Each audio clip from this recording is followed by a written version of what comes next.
오늘의 코인 정보 공유해 보겠습니다. 그 전에 구독과 좋아요 한 번씩 눌러주시고요. 영상 들어가기 전 하단 고정 댓글 보시면 저희 소통방으로 들어오실 수 있는 링크가 있습니다. 들어오시면 유료 정보료 없이 투자자들끼리 정보 교류와 투자 의견을 나누고 있으니까 부담 없이 본인의 코인이나 투자 상담 받으시고 참여자들끼리 의견 나누는 유익한 소통 채널이 되고 싶습니다. 많은 참여 부탁드리겠고요. 최근 암호화폐 거래소 크라켄에서 선물 담보 통화로 카르다노를 추가했다고 공지했는데 카르다노의 바실 하드포크가 가시권에 들어온 것 같습니다. 현재 33% 정도 하드포크 준비가 된 상황으로 보이는데 솔직히 찝찝한 투자자분들이 많으실 것으로 판단이 됩니다.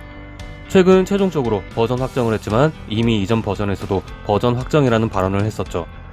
바실 하드포크, 제드 메인넷 등의 호재를 갖고 있지만 버그 이슈로 인해서 불안한 상태의 투자자들이 조금 더 확신을 얻거나 투자 방향을 정할 수 있도록 최근 이슈 몇 가지와 간단하게 차트 상태도 체크해 볼 테니까 영상 끝까지 시청해 주시고요.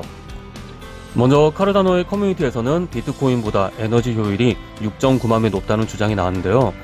카르다노 데일리에서는 카르다노의 연간 에너지 소비 예상량은 0.0027 테라와트로 작업 증명 메커니즘 암호화폐 중 에너지 효율이 매우 높은 편이며 비트코인보다 에너지 효율이 무려 6만 9천 배 이상 높고 페이팔이나 유튜브, 넷플릭스보다도 에너지 효율이 더 높다고 밝혔습니다.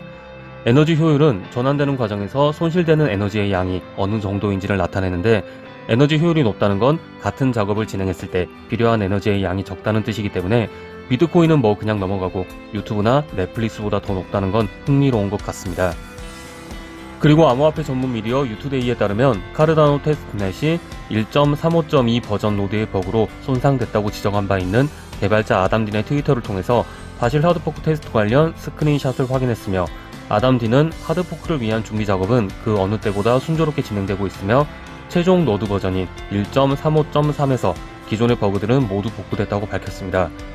이와 관련해서 카르다노의 창시자 찰스 호스킨스 또한 최종 버전은 스테이크 풀 운영자들로부터 충분히 테스트됐다고 말했으며 카르다노의 풀 운영자인 앤드류 에스트버그 또한 수정 완료가 됐다고 공식적으로 밝혔죠.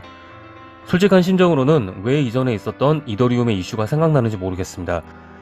이더리움 또한 POS 전환을 두고 시기가 늦춰지면서 투자자들의 우려를 샀었는데 최종 버전이 확정이 되었다고는 하지만 또 어떤 이슈가 발생될지 모르는 상황이라서 마냥 들리는 말만 믿고 기다리기는 힘든 상황인 것 같은데요. 저뿐만이 아니라 거의 대부분의 투자자들은 또다시 문제가 있지는 않을까 이런 의구심을 갖고 있을 것 같습니다. 그런데 이런 생각을 당연히 알고 있을 카르다노의 설립자 찰스 호스킨스는 바실 하드포크 업그레이드는 품질에 문제가 없으며 최종 버전 품질은 신뢰할 수 있다고 확신한다고 말했는데요. 카르다노는 위기에 처하지 않았으며 대부분의 상황이 잘 작동하고 있다고 추가적으로 말했습니다.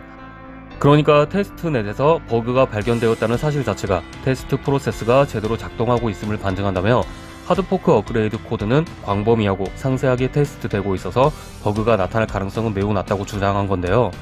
일단 이전에도 자신 있는 발언은 했지만 지금 찰스 호스킨슨이 언급한 것처럼 테스트넷에서 버그가 발견되는 건 당연한 거긴 합니다. 다만 버그 문제를 완벽히 해결하고 테스트를 완료하고 하드포크까지 이어지는 과정이 깔끔하지 못하고 조금 급하다. 이런 느낌이 드는 건 불안 요소로 남아있겠고요. 어찌됐든 확실하게 버그를 잡고 하드포크까지 이어진다면 하드포크 이후의 진행 예정인 제드 메인넷 이슈까지 더해져서 카르다노의 시세에 변화가 올 것은 거의 확실해 보이니 투자자분들의 기대감은 더욱 상승하는 이슈들이었던 것 같습니다. 그리고 현재 차트를 보시면 RSI 지수는 과매도 구간에 더 가깝고 MACD는 매도 포지션 꼭지 찍고 살짝 올라오는 모습이 보이는데요. 그냥 이슈를 떠나서 차트만 놓고 본다면 카르다노 참 재수없다라는 말을 할 수밖에 없는 것 같습니다.